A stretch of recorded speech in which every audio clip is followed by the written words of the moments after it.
if you're watching this video, that probably means that the car has been sold, and that's about all she wrote.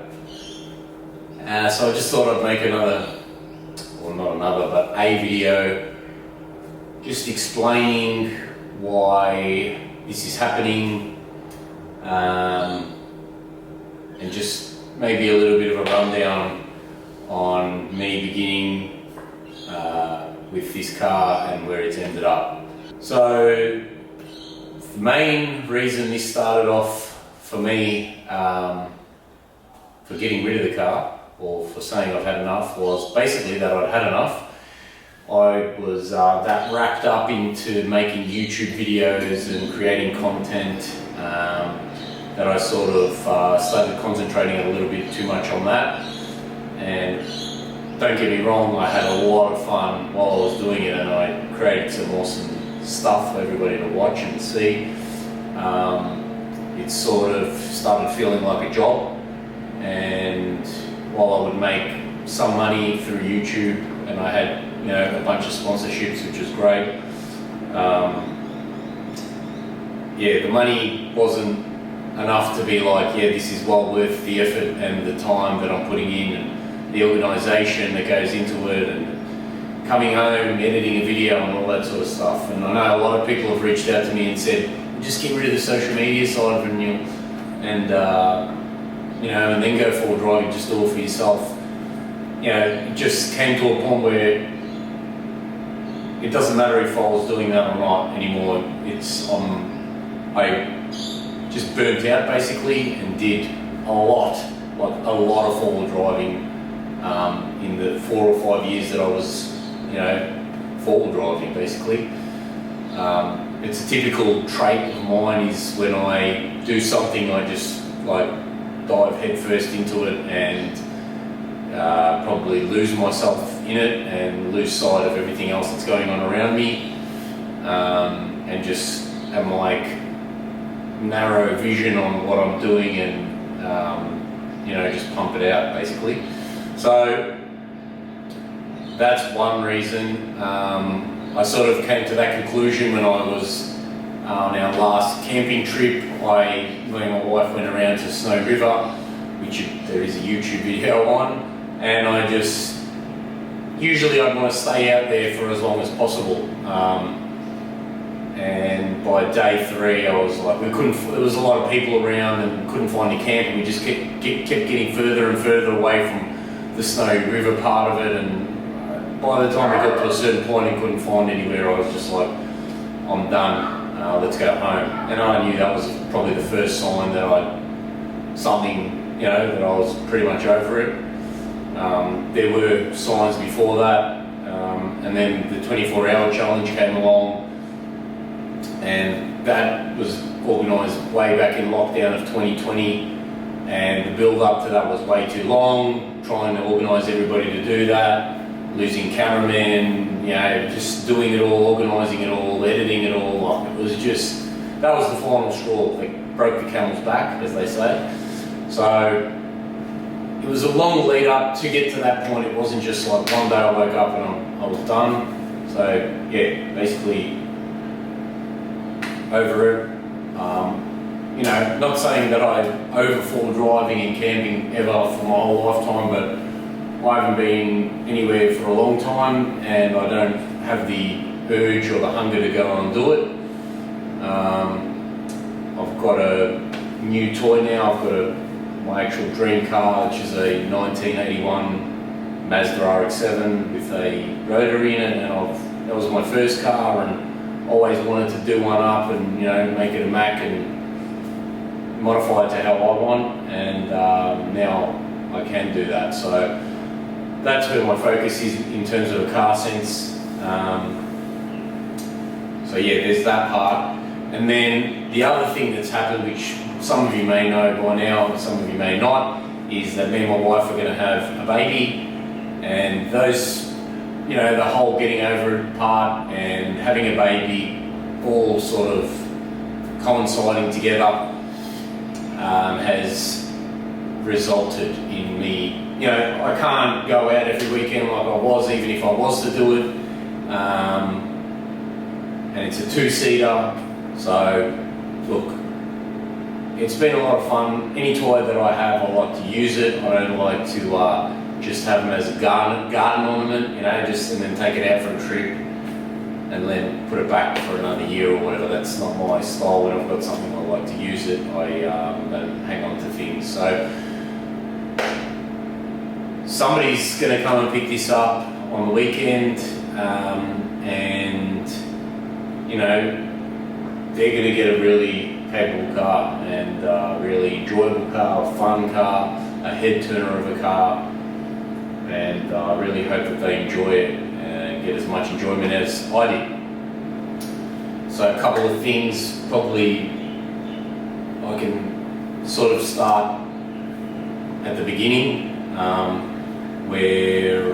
why I got into this. I actually bought this car after I finished running this big job, and I'd broken up with an ex-girlfriend at the time, and I just wanted to treat myself, so it was going to be this or an FJ Cruiser, so I'm very happy that I chose this. Nothing wrong with the FJ Cruiser people, sorry, no offense, but just love the shape and the look and the old school. I had no intention of going off-road in it, so bought it, put the headlights in, and I think I changed the steering wheel and put a stereo in it, and that was about it. Sat like that for 3 years. Met my wife, we wanted to go camping, so I thought so we could go solo away. I put a winch on it, the bar, I think some suspension and the snorkel, and that was it. We went away, and it slowly built from there. So the more then I started going just four-wheel driving and started enjoying the harder aspects of it, and then if a part of track stopped me, okay, what stopped me? What was wrong with the car that I need to upgrade? And it just whenever something stopped me, something was upgraded to be able to conquer that challenge the next time that I went to that track. So that's basically where it ended up. Another thing that got me, into this sort of thing was a couple of friends made a comment. I went to the Otways, just never been off-road before. We met with a couple of friends, me and my wife, and went into the Otways, and we said, let's go off-road. So we went on this dirt track and went up this hill, and there were two ways to go up. One was like a deep rutted one, which I would have thrived on in this latter stage, but there was another track that was just it was a pretty steep hill back then. I was green as, so I was like, whoa, this is steep. When I drove up that hill, drove up the easier line, and a couple of my friends commented, and I posted it on Facebook on my personal page, and a couple of my friends commented, his Suzuki Barina could do that, or some silly comment like that, and that always stuck with me. And I was like, you know what, I'm going to show these pricks, I'm going to show them. And then every time, I would send them occasionally some, bit of off-road thing that was pretty crazy, and then they'd be like, okay, you've proved your point. So that was also always in my head. So those couple of things. And then on top of that, my dad, my dad moved back to Croatia about 16, 17 years ago, something like that. And he used to take us to the high country camping. He would go hunting on his own. But when he'd left, I'd sort of always had this, dream that when he came back, that I would take him in my own four-wheel drive that I'd built and show him that my four-wheel drive was better than his. And that happened also at the start of 2020, so just before COVID hit Australia. So, all that culminated in me getting into four-wheel driving and doing what I did with it. I've met a lot of people through it as well, so I've made lifelong friends through it. People that I will always be friends with, whether I'm going four-wheel driving or not. And yeah, like I've also met a lot of people who have been in the industry, and you know, yeah, due to me making videos and them doing whatever they're doing, I've met with those people as well. That's been a really awesome experience and pretty cool, you know, to be recognised by some people in the industry. So look, people ask me, am I going to miss it? I probably will at some point. I still don't miss going forward driving or camping. I know some people are going to go, how not? It's just, I don't have that urge. I just did it a lot, and I'm also the kind of person that when I'm just done with something, it's bang, move on to the next thing. So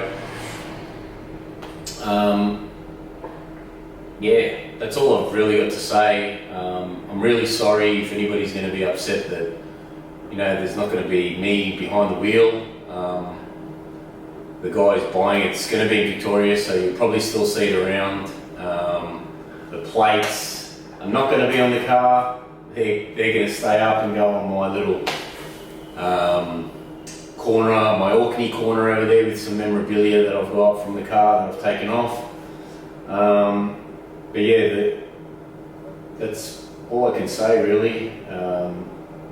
Like I said, I don't want to disappoint anyone with leaving the scene, and I know some people are upset. So like a lot of people have left my Instagram because whatever, I'm selling it or whatever, which fair enough, that's their prerogative. But yeah, my intention is not to upset anyone or, you know, shit on the scene or anything like that. I've tried to stay as true to the scene and to proper forward driving and not get caught up in like being a, you know, personality rather than you know, showing off the forward driving aspect of it all. I tried to keep myself off camera as much as possible. I'm sure you guys noticed that. A lot of people would tell me I need to speak more on camera, Joshy boy. But yeah, that's not what I made videos that I want to watch. Like if I was watching forward drive videos, that's what I made. Like the videos that I want to watch, which is, you know, just about the cars. And all right, I could have put a little bit of banter in here and there, but just trying to be a purist wanker. So yeah, that's it, guys. It's been a lot of fun, and I don't have any plans to buy another four-wheel drive after this. We're going to buy like some soccer mum car for my wife, that's about it. And do I have intentions of building something in the future? Sure, I've got one idea that's in my mind at the moment. Don't know how practical or whatever it is, but seeing as I'm a bit of a rotary man, I wouldn't mind putting a rotary in a little Suzuki Sierra or something like that, and have like some really nice suspension set up with it, just something to like send up muddy hills and be able to get a bit of airtime. Not anything crazy, but yeah, just something that could, you know, has a really good suspension setup and high power in a rotary sense, which is highly impractical for off-road, but yeah, that's the kind of build I'll be looking at next. But yeah, that's it, guys. I hope I kept everybody entertained, and I hope that I left a good memory and a good taste in your mouth. Jeez, that's that's not the way we want to end this video. I hope you remember me and my content fondly. So, cheers. Thanks a lot. Fuck.